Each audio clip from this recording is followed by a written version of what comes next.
आणि मराठ्यांनी आरक्षण मागावं का? अरे मराठ्यांनी उभा देश चालवायचा आहे, आरक्षण कुठलं काढलंय? याला त्याला दोष देऊन उपयोग न राहिला. आता उपयोग नाही दोष देऊन. हे देवेंद्र फडणवीस आहेत आणि वाघ आरक्षणाची शिकार करील ना. जंगल आमचं आहे ना, वाघ शिकार करणार आरक्षणाची.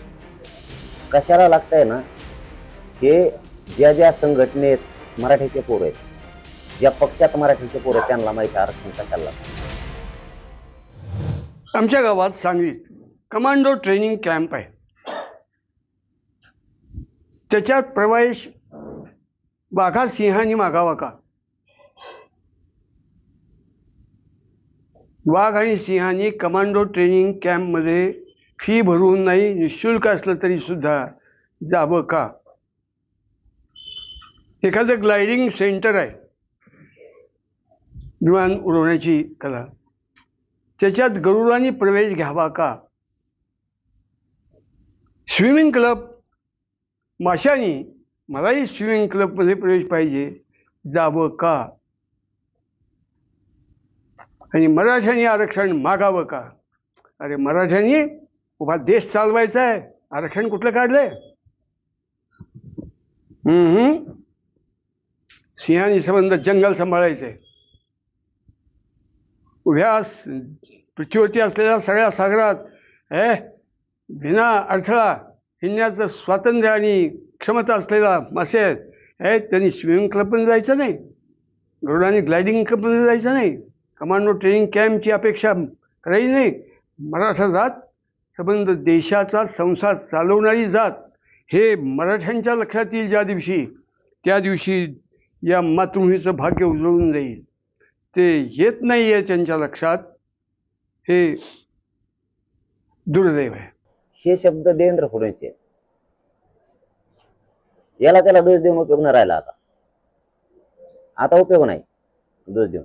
हे देवेंद्र फडणवीस आहेत आणि वाघ आरक्षणाची शिकार करील ना. जंगल आमचं आहे ना, वाघ शिकार करणार आरक्षणाची. कशाला लागतंय ना, हे ज्या ज्या संघटनेत मराठीचे पोर आहेत, ज्या पक्षात मराठीचे पोर आहेत, त्यांना माहिती आरक्षण कशाला लागतं. कारण त्यो ज्या संघटनेत मराठीचे पोर आहेत, ज्या पक्षात मराठ्यांचे पोर आहेत, यांचा झेंडा उचलून स्वतःच्या लेकराचं, स्वतःच्या बहिणीचं, भावाचं कल्याण नाही ते करू शकत. नुसतं त्यांचा झेंडा उचलून त्या पक्षाचा किंवा त्याचा उचलून त्याला आरक्षण लागणार आहे. त्याचे पोरं मोठे करायला, त्याचे बहीण भाऊ मोठे करायला, त्याच्या नात्यातले पोरं मोठे करायला, जातीतले मोठे पोरं करायला लागणार आहे. हे असल्या शाळामुळं देवेंद्र फडणवीस पासून मराठा लांब चालला. भाजप मधला सगळा मराठा लांब चाललाय. आता यांच्यापासूनही जाईल. कारण जिथं मराठ्यांचं हित बोललं जात नाही, तिथं काहीच बोलून उपयोग नाही. आम्ही पण हिंदूच आहेत, छत्रपतींच्या विचाराचे आम्ही पण हिंदू आहे. आम्ही आमचं आरक्षण मिळू, हे देवेंद्र फडणवीस आले म्हणून मी आता बाकीच्यांना नाव ठेवायचं, बोलायचं बंद केलं. हे देवेंद्र फडणवीस एक अस्त्र काढतो. आता हे नवीन काढलंय वाटतं, हे नवीन अस्त्र.